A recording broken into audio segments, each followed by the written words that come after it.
المنار المنار المنار المنار المنار المنار المنار المنار اے امین علم و فن، اے حکمتوں کے انجمن، تجھ پہ نازاں ہے چمن، تجھ پہ نازاں ہے چمن۔ السلام علیکم ورحمۃ اللہ۔ الحمد للہ وکفا وسلام علی عبادہ الذین اصطفیٰ۔ آج مقدمہ فی اصول الحدیث میں 12واں درس ہو رہا ہے۔ اس سے پہلے کہ ہم درس پہ آئیں، میں آپ کے ساتھ ایک اہم خبر پہ تبادلہ خیال کرنا چاہوں گا۔ وہ یہ کہ حال ہی میں 18 نومبر 2 دن پہلے حضرت مولانا مفتی محمد رفیع عثمانی صاحب کا انتقال ہوا۔ اللہ تعالیٰ ان کی مغفرت فرمائے۔ بہت بڑے عالم تھے بر صغیر میں، اور خصوصاً ان کی حیثیت اس لحاظ سے بھی اہم ہے کہ وہ فرزند تھے مولانا مفتی محمد شفیع صاحب کے، اور وہ بھائی تھے حضرت مولانا مفتی تقی عثمانی صاحب۔ اللہ تعالیٰ ان کی حفاظت فرمائے۔ ایک بہت بڑا کنٹریبیوشن ہے علوم اسلامیہ میں اس گھرانے کا۔ مولانا مفتی محمد رفیع عثمانی صاحب، ان کا کام بھی بہت زیادہ ہے، جو ان کی کتابیں ہیں تو اس میں کچھ چنندہ، مثلاً انہوں نے درس مسلم کے نام سے ان کی کتاب ہے جو ہمارے اس حدیث کے موضوع کے ساتھ تعلق رکھتی ہے، سنت کا مقام اور فتنہ انکار حدیث، عقیدہ ختم نبوت اور اس کا تحفظ وغیرہ نام سے کتابیں مشہور ہے۔ اس کے ساتھ ان کا چونکہ کام زیادہ افتاء میں ہی رہا، تو اس لیے فتاوی دارالعلوم کراچی اور نوادر الفقہ، اور ان کی ایک خوبصورت کتاب ہے، ٹائٹل ہی خوبصورت ہے، مفتی بننا آسان نہیں۔ کتاب کا ٹائٹل ہی بتا رہا ہے کہ کتاب میں کیا لکھا ہوگا، مفتی بننا آسان نہیں۔ شاید کشمیری قوم کے لیے زیادہ اہم ہے کیونکہ یہاں ہر ایک مفتی ہے، تو یہ مفتی بننا آسان نہیں کتاب کا نام ہے ان کا۔ یا ان کی ایک اور کتاب ہے، اور وہ ہے فقہ میں اجماع کا مقام۔ اجماع جو ہے اس کا مقام کیا ہے فقہ میں، تو اس پہ ان کی کتاب ہے۔ کتابت حدیث پہ معروف کتاب ان کی ہے کتابت حدیث عہد رسالت اور عہد صحابہ میں۔ تو اس طرح سے انہوں نے جو کام کیا بہت ہی وسیع کام ہے۔ اس کے علاوہ بھی موضوعات آپ کو انٹرنیٹ پہ بھی ملیں گے اگر آپ بھی دیکھیں گے، مثلاً اسلام میں غلامی کا تصور، اس پہ بھی ان کا کام ہے۔ تو بہت ہی عظیم شخصیت تھی، کام بہت کیا۔ اللہ تعالیٰ ان کا کام قبول فرمائے، اللہ تعالیٰ ان کے جو حسنات ہیں اس کو قبول فرمائے، درجات ان کے بلند فرمائے۔ اگر کوئی خطا لغزش ہوئی ہو اللہ تعالیٰ اس سے درگزر فرمائے، اور ان کا جو کام ہے اس سے امت کو مستفید کرے اور ہمیں بھی استفادہ کرنے کی توفیق عطا فرمائے۔ بہرحال یہ ضمناً تھا کیونکہ ہمارے لوگ جو ہیں، بڑے بڑے لوگ جو ہیں جو اس دنیا سے رحلت کرتے جا رہے ہیں، ان کے بارے میں ان کلمات کا تذکرہ صرف اس لیے ہے تاکہ ہم اپنی وراثت کے ساتھ جڑے رہیں، پتہ رہے کہ ہم کون ہیں اور کہاں سے آئے ہیں، اور ہمارے اسلاف میں کون کون سی ہستیاں شامل تھیں۔ بہرحال یہ مفتی صاحب کے بارے میں تذکرہ تھا۔ ہم اب اپنے درس پہ آتے ہیں۔ مقدمہ فی اصول حدیث میں 12واں درس ہے آج۔ 11ویں درس میں ہم نے بات کی تھی مرسل پہ۔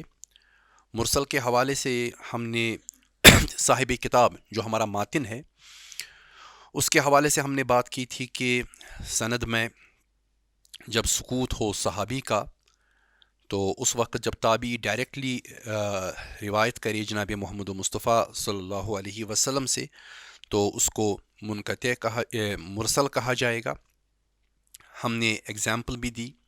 ایگزامپل ہم نے دی کہ عطا جب روایت کرتا ہے رسول اللہ صلی اللہ علیہ وسلم سے، عطا صحابی نہیں ہیں بلکہ وہ تابعی ہیں، اور وہ بیان کر رہے ہیں ایک واقعہ، اس طرح بیان کر رہے ہیں جیسے وہ چشمدید ہو، جیسا کہ انہوں نے خود دیکھا ہو کہ کان اذا صعد المنبر اقبل بوجہہ علی الناس فقال السلام علیکم، کہ جب رسول اللہ صلی اللہ علیہ وسلم ممبر چڑھتے تھے اور لوگوں کی طرف متوجہ ہوتے تھے، ان کا اپنا چہرے مبارک لوگوں کی طرف کرتے تھے تو وہ لوگوں کو سلام کیا کرتے تھے، السلام علیکم.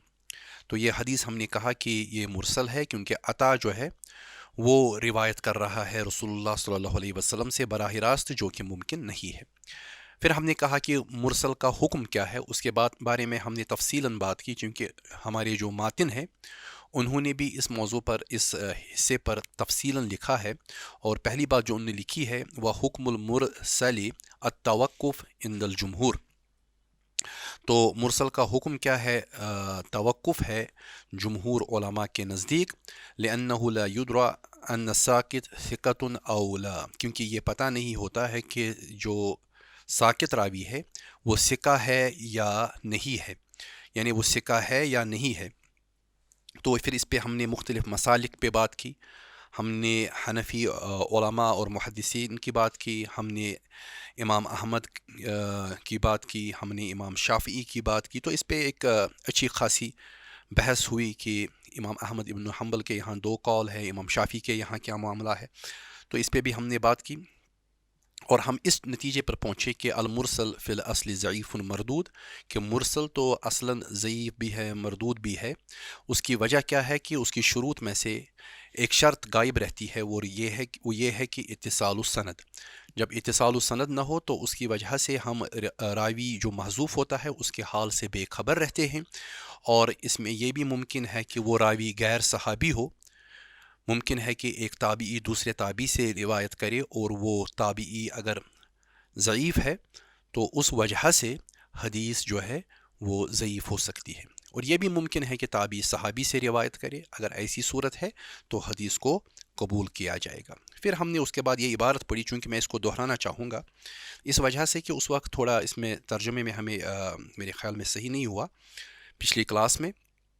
لیکن العلماء، لیکن علماء من المحدثین وغیرہم، محدثین میں سے اور دوسرے، اختلفوا فی حکم المرسل، انہوں نے مرسل کے بارے میں اختلاف کیا ہے، والاحتجاج بھی، اور اس سے حجت لینے میں بھی انہوں نے اختلاف کیا ہے. لأن هذا النوع، کیونکہ یہ قسم جو ہے من الانقطاع، انقطاع کی قسموں میں سے ہیں، یختلف عن ای انقطاع آخر فی السند، کیونکہ اس قسم کا انقطاع جو ہے وہ مختلف ہوتا ہے سند میں دوسرے کسی بھی انقطاع سے. جو آج تک ہم نے انقطاع پڑھے ان تمام انقطاع میں سے یہ انقطاع جو ہے وہ مختلف ہوتا ہے. لأن ساقط منہ غالبا ما یکون صحابیا، کیونکہ ساقط جو اس سند میں سے ہوتا ہے وہ غالباً ہوتا ہے، یعنی زیادہ تر وہ صحابی ہو سکتا ہے. وصحابۃ کلہم عدول، اور صحابہ جو ہے تمام کے تمام عادل ہے. لا یضر عدم معرفتہم، ان کا عدم معرفت ان کے حال کے بارے میں اگر ہمیں پتہ بھی نہ ہو، صرف یہ پتہ ہو صحابی ہے، تو وہ ہمیں کوئی نقصان نہیں پہنچاتا. تو ایسی صورت میں محدثین کا ایک گروہ اس کی طرف گیا ہے کہ یہ جو مرسل ہے اگر صحابی چھوٹا ہے تو اس کو حجت مانا جائے گا. تو اس کی وجہ انہوں نے یہی بتائی ہے، الصحابہ کلہم عدول، کے صحابہ تمام کے تمام عادل ہوتے ہیں. اور اس پہ امام سیوطی کا ہم نے وہ بیان بھی نقل کیا کہ جلال الدین سیوطی بتا رہے ہیں کہ اللہ تعالیٰ نے جو حکم فرمایا ہے وَكَذَلِكَ جَعَلْنَاكُمْ أُمَّةً وَسَطًا، کہ ہم نے آپ کو امت وسط بنایا، یعنی عدول عادل امت بنایا. اور یہ کہا جا رہا ہے پہلی جو جنریشن قرآن سن رہی تھی یعنی صحابہ سے. وَقَالَ تَعَالَى كُنْتُمْ خَيْرَ أُمَّةٍ أُخْرِجَتْ لِلنَّاسِ، تم بہترین امت ہو اور تمہیں نکالا گیا ہے، چنا گیا ہے لوگوں میں سے. والخطاب فیہا للموجودین حینئذ، جو اس وقت موجود تھے ان کے بارے میں یہ خطاب کیا جاتا ہے. اس طرح صحابہ کا مقام جو ہے قرآن بیان کر رہا ہے، اس لیے جس چیز کو قرآن سرٹیفکیٹ دے رہا ہے اس کے بارے میں آپ پھر نقد نہیں کر سکتے، اس میں تو فائنل اتھارٹی قرآن ہے۔ وقال صلی اللہ علیہ وسلم خیر الناس قرنی، خود رسول اللہ صلی اللہ علیہ وسلم نے بھی کہا کہ بہترین لوگ جو ہے وہ میرے دور کے لوگ ہیں۔ تو یہ سارے چیزیں جو ہے دلالت کرتی ہے اس چیز پر کہ صحابہ تمام کے تمام عادل ہے، اور عادل جو ہے، جو قرآن کی روح سے عادل ہے، اس پہ آپ نقد نہیں کر سکتے۔ تو یہ بنیاد بنی تھی ہمارے اس آرگومنٹ کی کہ اگر صحابہ کا نام سند میں نہیں ہے اور یہ پتہ ہے کہ یہ صحابی ہے تو کوئی مسئلہ نہیں ہے، کیونکہ صحابہ کے بارے میں ہمیں مزید تحقیقات کرنے کی ضرورت نہیں پڑتی۔ پھر ہم نے بات کی کہ اس کے بارے میں 3 قول ہے، ایک تو ضعیف مردود، پھر ہم نے دوسری بات کی کہ صحیح ہے، اس سے احتجاج کیا جائے گا، اس سے سند لی جائے گی، اس سے حجت لی جائے گی۔ پھر ہم نے کہا کہ ایک قول یہ بھی ہے کہ یہ قبول ہے اپنی شروط کے ساتھ، اس میں کچھ شرطیں ہیں، اور وہ امام شافعی اور بعض اہل علم کے پاس ہے وہ شروط۔ وہ کیا ہے؟ وہ یہ ہے کہ یہ شرطیں جو ہے، پہلی یہ کہ یہ جو مرسل راوی ہو یہ کبار تابعین میں سے ہے۔ اگر کبار تابعین میں سے مرسل راوی، ارسال کرنے والا راوی ہو، تو یہ پتہ ہے کہ جب وہ ارسال کرے گا تو وہ ثقہ سے ہی ارسال کرے گا، ایسی صورت میں حدیث کو قبول کیا جائے گا۔ وَإِذَا سَمَّا مَنْ أَرْسَلَ عَنْهُ سَمَّا ثِقَةً، اور جب وہ نام لے اس کا جس سے وہ ارسال کر رہا ہے تو وہ ثقہ کا ہی نام لے، یعنی یہ پتہ ہے کہ یہ راوی جب بھی ارسال کرتا ہے، کسی راوی کو حذف کرتا ہے، حذف اسی صورت میں کرتا ہے جب اس کو پتہ ہے کہ وہ ثقہ ہے، تو اسی لیے جب بھی نام لے گا اپنے محذوف راوی کا تو وہ ثقہ کا ہی نام لیتا ہے۔ ایسی صورت میں بھی ایسے مرسل راوی کی حدیث کو قبول کیا جائے گا۔ وَإِذَا شَارَكَهُ الْحُفَّاظُ الْمَأْمُونُونَ لَمْ يُخَالِفُوهُ، جب اس کی مشارکت کرے، جب اس کی حدیث کے ساتھ شریک ہو، حفاظ مامون جو ہے جن میں کوئی عیب وغیرہ نہیں ہے، تو وہ اس کی مخالفت بھی نہ کرتے ہوں، یعنی بالکل ایسی ہی بات بیان کرے جیسا مرسل راوی بات بیان کر رہا ہے حدیث میں، تو ایسی صورت میں حدیث کو قبول کیا جائے گا، مرسل حدیث کو قبول کیا جائے گا۔ اور چوتھی چیز جو ہے وہ 4 میں سے ایک چیز اگر ساتھ ہو تو حدیث قابل حجت بن جاتی ہے، مرسل حدیث۔ پہلی یہ کہ حدیث اگر مرسل ہے اور دوسری سند آ رہی ہے وہ مسند آ رہی ہے، تو ایسی صورت میں بھی حدیث صحیح ہوگی۔ دوسری حدیث اگر آپ کے پاس مرسل ہے اور دوسری سند سے بھی مرسل آ رہی ہے، مرسل ہو، کوئی اور قسم کا ضعف نہ ہو، تو ایسی صورت میں بھی حدیث کو صحیح مانا جائے گا۔ اور اگر حدیث مرسل ہے اور دوسری سند سے قول صحابی آ رہا ہے اور وہ اس کی موافقت کر رہا ہے، تو ایسی صورت میں بھی حدیث کو صحیح کہا جائے گا۔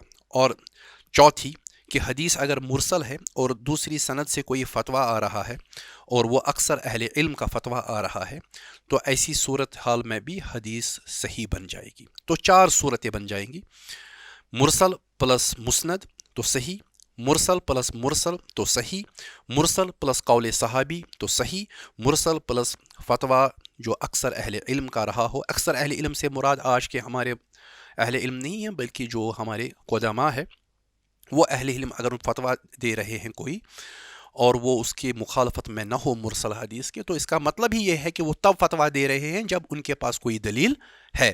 تو یہ پرانے متقدمین کا تذکرہ ہو رہا ہے، آج کے دور کے علماء کا نہیں۔ تو ایسی صورت میں ہم حدیث مرسل کو قبول کرتے ہیں۔ تو یہ الرسالہ کی بنیاد پر ہم بات کر رہے ہیں، میں نے مختصراً بات کو آپ کے سامنے رکھا۔ اب ہم آ رہے ہیں آج کے موضوع پر، جو ہمارا موضوع ہے، اور وہ ہے مرسل الصحابہ، وہ حدیث جس کو ہم مرسل الصحابہ کے نام سے جانتے ہیں۔ ہمارے ٹیکسٹ میں اس بارے میں خاموشی اختیار کی گئی ہے، کیونکہ اس کے بعد مرسل الصحابہ کا ہونا لازمی تھا، لیکن ہمارے ٹیکسٹ میں نہیں ہے، اس لیے میں اس کو یہاں پر ذیلی عنوان کے تحت بیان کرتا ہوں۔ مرسل الصحابہ کس کو کہتے ہیں؟ اکثر آپ نے یہ نام سنا ہوگا، مرسل الصحابہ۔ تو مرسل بھی ہم نے پڑھا کیا ہے، صحابہ سے بھی ہم معروف ہے کہ صحابہ کس کو کہا جاتا ہے۔ اب یہ دونوں مل کر مرسل الصحابی بنتا ہے۔ تو یہ مرسل الصحابی کون ہے؟ ہوا ما یرویہ الصحابی عن النبی صلی اللہ علیہ وسلم، یہ وہ حدیث ہے جو روایت کرتا ہے صحابی نبی صلی اللہ علیہ وسلم سے۔ صحابی روایت کرتا ہے نبی صلی اللہ علیہ وسلم سے، یہ تو ہمیں پتہ ہی ہے، ہر حدیث میں معاملہ یہی ہے کہ نبی صلی اللہ علیہ وسلم سے روایت کرنے والا صحابی ہی ہوتا ہے۔ لیکن یہاں پر اب کچھ خاصیت ہے. وہ کیا ہے وہ آپ دیکھ لیجئے. وَلَمْ يَسْمَعْهُ مِنْهُ. لیکن یہ وہ چیز روایت کرتا ہے جو انہوں نے نبی صلی اللہ علیہ وسلم سے سنی نہ ہو. تو صحابی تو جھوٹ نہیں بولے گا، یہ بھی ہمیں پتہ ہے. صحابی خدا نہ خواستہ کسی قسم کا دھوکہ بھی نہیں دے گا، یہ ہمیں پتہ ہے. لیکن حالت یہ ہوتی ہے کہ صحابی روایت کرتا ہے نبی صلی اللہ علیہ وسلم سے، لیکن ایسی چیز کر رہا ہے، بیان کر رہا ہے جو انہوں نے اس سے نہیں سنی ہے. اما لصغر سنہ. وجہ کیا ہوتی ہے؟ یا تو اپنی کم ایج کی وجہ سے، او تأخر اسلامی ہی، یا اسلام دیر سے لانے کی وجہ سے، او غیابی ہی عن شہود ذالک، یا وہ غیر حاضر ہوتا ہے اس ایونٹ کو وٹنس کرنے سے، یعنی وہ اس جو واقعہ رونما ہوتا ہے اس وقت وہ وہاں پر حاضر نہیں ہوتا ہے. یہ 3 صورتیں ہوتی ہے کہ جب صحابی روایت کرے نبی صلی اللہ علیہ وسلم سے ایک ایسا واقعہ جو انہوں نے خود ان سے نہیں سنا ہو. اس کی وجوہات ہے. تو وجوہات کیا ہے؟ پہلی وجہ کہ اس کی ایج کم ہو، دوسری وجہ کہ اس کا اسلام تاخیر سے ہو، تیسری وجہ کہ وہ اس ایونٹ جس کو وہ بیان کر رہا ہے اس میں شامل نہ ہو، اس وقت موجود نہ ہو. کوئی وجہ رہی ہوگی جس وجہ سے وہ وہاں پر موجود نہ ہو. تو ایسی حدیث کو ہم مرسل الصحابی کہتے ہیں. تو اس میں اصل میں مسئلہ کیا ہے؟ مسئلہ یہ ہے کہ یہ صحابی سنتا کہاں سے؟ اگر یہ حاضر نہیں ہے تو سنتا کہاں سے؟ تو یہ سوال جو ہے سنتا کہاں سے، یہی اہم ہے. یا تو وہ سنتا ہے دوسرے صحابی سے، یا وہ سنے گا تابعی سے. اصل میں ہوتا کیا ہے کہ رسول اللہ صلی اللہ علیہ وسلم کا جو ماحول ہے، جس دور میں وہ ہیں رسول اللہ صلی اللہ علیہ وسلم، صحابہ کی ایک بڑی کھیپ ساتھ میں ہے. اور جو چیزیں آج ہمیں خاص لگ رہی ہے جب ہم سنتے ہیں کہ یہ حدیث ہے، اس زمانے میں وہ باتیں عام تھی. آپ دیکھتے ہیں کہ آپ کے زمانے میں کچھ چیزیں بہت ہی خاص سننے کو ملتی ہے. کسی قدیم شخص کے بارے میں یا کسی پرانے شخص کے بارے میں کوئی بات آپ کے سامنے آ جاتی ہے اور آپ سنتے ہیں. آپ مثلا مغلوں کا تذکرہ سنتے ہیں، اورنگزیب عالمگیر کا تذکرہ سنتے ہیں، آپ ٹیپو سلطان کا تذکرہ سنتے ہیں. آج آپ چھوٹی سی بات بھی اگر ان کے بارے میں سنتے ہیں تو آپ کو وہ بہت ہی بڑی لگتی ہے اور آپ اس کو قلم بند کرتے ہیں، کیونکہ آپ کے لیے وہ اہم ہے کہ اورنگزیب کیسے بات کرتا تھا، اورنگزیب کیسے چلتا تھا، اورنگزیب کا دن کا معمول کیا ہوتا تھا. اس زمانے میں یہ بات قلم بند کرنے کے لائق نہیں تھی، کیونکہ اس وقت لوگوں کی آنکھوں کے سامنے تھی. پھر جب وقت گزرتا گیا تو باتیں اہم بن گئی. اس وقت اگر کوئی یہ بات بیان کرتا کہ اورنگزیب قرآن ہاتھ سے لکھتا ہے تو کوئی کسی سے یہ نہ پوچھتا کہ آپ بتاؤ آپ نے سنا کہاں سے، کیونکہ سب کو پتا تھا، ایک عام چیز تھی. ٹیپو سلطان رحمہ اللہ کے بارے میں اگر کوئی واقعہ پیش کیا جائے، بیان کیا جائے، اس کے زمانے میں کوئی نہیں پوچھے گا، سب کو پتا ہے ہاں ٹیپو سلطان اس نوعیت کا بندہ ہے، یہ ایسا ایسا کام کرتا ہے. لیکن بعد میں اگر آج کے دور میں آپ کوئی بات اورنگزیب کے حوالے سے کریں یا ٹیپو سلطان کے حوالے سے کریں تو آپ سے پوچھا جائے گا کہ آپ بتائیے آپ کا سورس کیا ہے، آپ نے کہاں سے پڑھا ہے. آپ کہیں گے ہم نے انٹرنیٹ سے دیکھا، گوگل سے دیکھا، تو کوئی قبول کرنے والا نہیں ہوگا. لیکن اپنے زمانے میں اس کے بارے میں کوئی حوالہ بھی نہیں دینا تھا. یہی حال حدیث میں بھی ہے. جب رسول اللہ صلی اللہ علیہ وسلم کے دور میں رسول اللہ صلی اللہ علیہ وسلم کے صحابہ، ان کے یہاں باتیں عام ہے جن کو آج ہم احادیث کہہ رہے ہیں، ان کے دور میں یہ احادیث جو تھی عام تھی. صحابہ ایک دوسرے سے سنتے تھے. آپ کو یہ بھی پتا ہے کہ صحابہ نے باری باندھی تھی. ایک دن ایک شخص کام پہ جاتا تھا اور وہ اپنے دوسرے ساتھی کو رسول اللہ صلی اللہ علیہ وسلم کی خدمت میں رکھتا تھا کہ دن بھر دیکھو کہ رسول اللہ صلی اللہ علیہ وسلم کیا کرتے ہیں، آپ اس کو نوٹ کرو اور جب میں شام کو آؤں گا مجھے بتا دو. اور صحابہ ایک دوسرے سے سنتے تھے. حضرت عائشہ صدیقہ کچھ ایسی باتیں روایت کر رہی ہے جو رسول اللہ صلی اللہ علیہ وسلم کے ساتھ اس وقت پیش آئیں جب حضرت عائشہ صدیقہ پیدا بھی نہیں ہوئی تھی. کیوں؟ کیونکہ وہ جو پیدا ہوئی، وہ جو بڑی اور کھیلی، وہ ابو بکر رضی اللہ تعالی عنہ کے گھر میں، ان کی گود میں. تو ان کے گھر میں وہ باتیں عام تھی. ان کے گھر میں وہ مسئلہ نہیں تھا کہ ان کو کتاب کھول کے دیکھنا تھا کہ رسول اللہ صلی اللہ علیہ وسلم نے وحی نازل ہونے کے وقت کیا کیا. ان کے لیے وہ چیزیں عام تھی. تو حضرت عائشہ صدیقہ نے سنی اور پھر بیان کی. یہ نہیں کہا کہ میں نے ابو بکر سے سنا, میں نے اپنی ماں سے سنا, یا میں نے گھر میں کسی بڑے بزرگ سے سنا. کیوں؟ یہ باتیں عام تھی اور کوئی پوچھنے والا بھی نہیں تھا حضرت عائشہ صدیقہ سے کہ اے عائشہ اب بتاؤ کہ آپ تو اس وقت پیدا بھی نہیں ہوئی تھی. یہی حال ابو ہریرہ کا ہے. ابو ہریرہ کچھ ایسی باتیں بیان کر رہے ہیں جو ان کے اسلام لانے سے پہلے. یہی حال ابن زبیر کا ہے. عبداللہ ابن زبیر اپنی پیدائش سے پہلے والے واقعات بیان کریں گے. عبداللہ ابن عباس رضی اللہ تعالیٰ عنہ, عبداللہ ابن عباس بھی اپنی پیدائش سے پہلے والے قصے بیان کر رہے ہیں. کیوں؟ کیونکہ یہ وہ ماحول ہے جس ماحول میں یہ باتیں عام ہیں, یہ ہوتا ہے.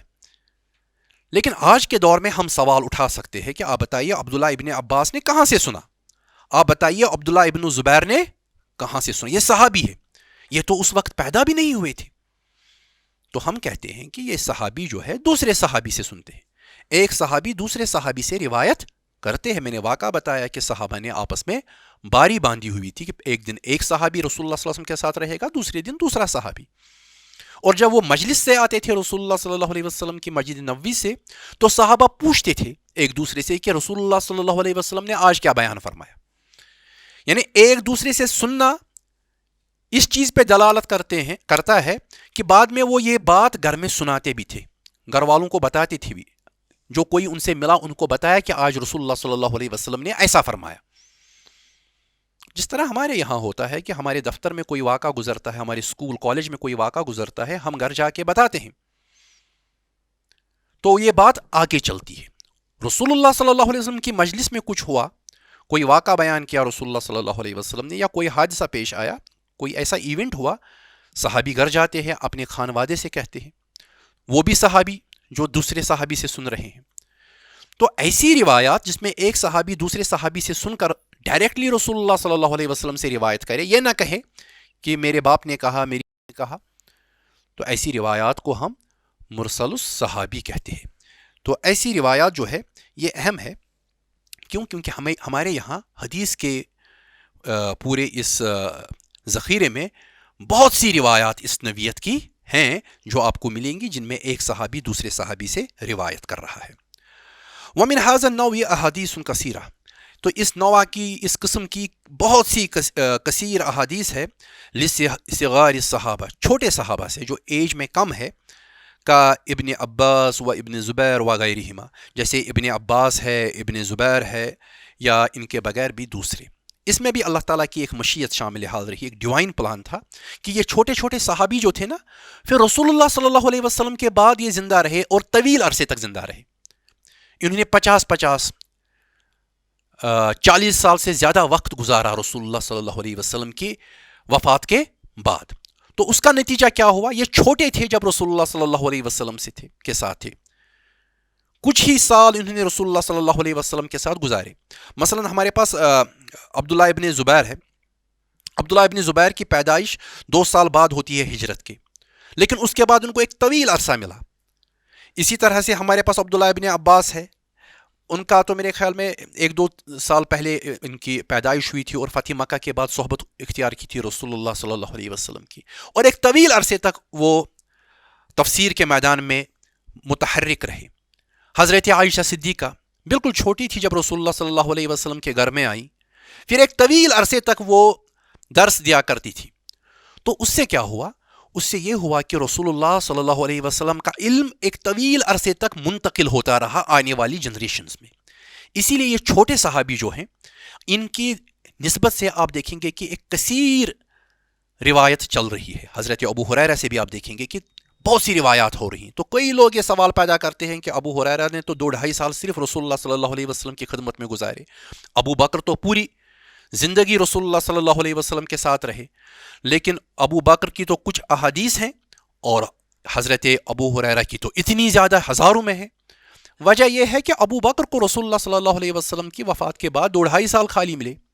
ان کی روایات جو ہے بالکل کم ہے, ان کو موقع بھی نہیں ملا کیونکہ وہ